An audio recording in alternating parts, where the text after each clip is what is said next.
Hello అండి, welcome back to Maharshi vlogs. ఈరోజు అయితే మా ఇంట్లో ఫిష్ కర్రీ అండి. ఈరోజు అయితే ప్రతి ఇంట్లో ఉంటుంది. 100లో 90% మంది అయితే ఫిష్ కర్రీ వండుకుంటారు. ఎందుకంటే మృగశిర కార్తీ స్పెషల్ ఫిష్. ఎందుకు ఈరోజే వండుకోవాలి? మనము వేరే నార్మల్ డేస్లో కూడా తింటాం కదా, ఈరోజే ఎందుకు తినాలి? దాని ప్రత్యేకత ఏమిటి అనేది నాకు తెలిసినంత వరకు అయితే మీతో షేర్ చేసుకుంటాను. దీని యొక్క ప్రత్యేకత ఏమిటి, ఎందుకు తినాలి, ఈ కార్తెలు అంటే ఏమిటి అనేది.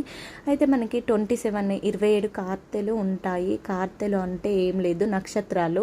27 నక్షత్రాల పేర్లే ఈ కార్తెలు అన్నట్టు. మన తెలుగు పంచాంగం ప్రకారం అయితే చంద్రుడిని అనుసరించి ఈ కార్తెల్ని డిసైడ్ చేస్తారు. అండ్ వేరే స్టేట్ వాళ్ళు, తమిళ వాళ్ళ సైడ్ వాళ్ళైతే సూర్యుడిని అనుసరించి వాళ్ళ పంచాంగాన్ని డిసైడ్ చేసుకుంటారు. అయితే మన తెలుగు పంచాంగం ప్రకారం అయితే చంద్రుడు అయితే ఏ నక్షత్రం దగ్గరలోకి వస్తాడో ఆ నక్షత్రం పేరు ఈ కార్తెలకి పెడుతూ ఉన్నారండి.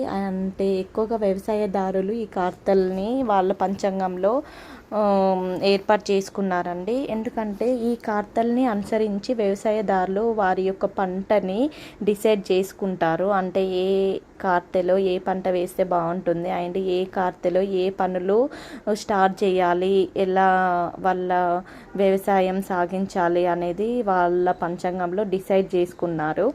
అండ్ ఈరోజే ఫిష్ ఎందుకు తినాలి మనము అంటే దాని వల్ల కూడా మనకి ఎన్నో ఆరోగ్య ప్రయోజనాలు ఉన్నాయి. మొన్నటి వరకు మనకి రోహిణి కార్తె ఉండే కదా అండి. రోహిణిలో ఎక్కువగా ఎండలు కొట్టాయి అండ్ భూమి కూడా ఎక్కువగా వేడెక్కిపోయింది. అండ్ ఈ మృగశిర కార్తె నుంచి అయితే ఋతుపవనాల వల్ల కొంచెం వాతావరణంలో కూడా పలు మార్పులు అయితే చేంజ్ అవుతూ ఉన్నాయి. సో దీనివల్ల మనకి జలుబు, ఉబ్బసం, దగ్గు, ఆస్తమా వంటి వ్యాధులు వస్తాయి.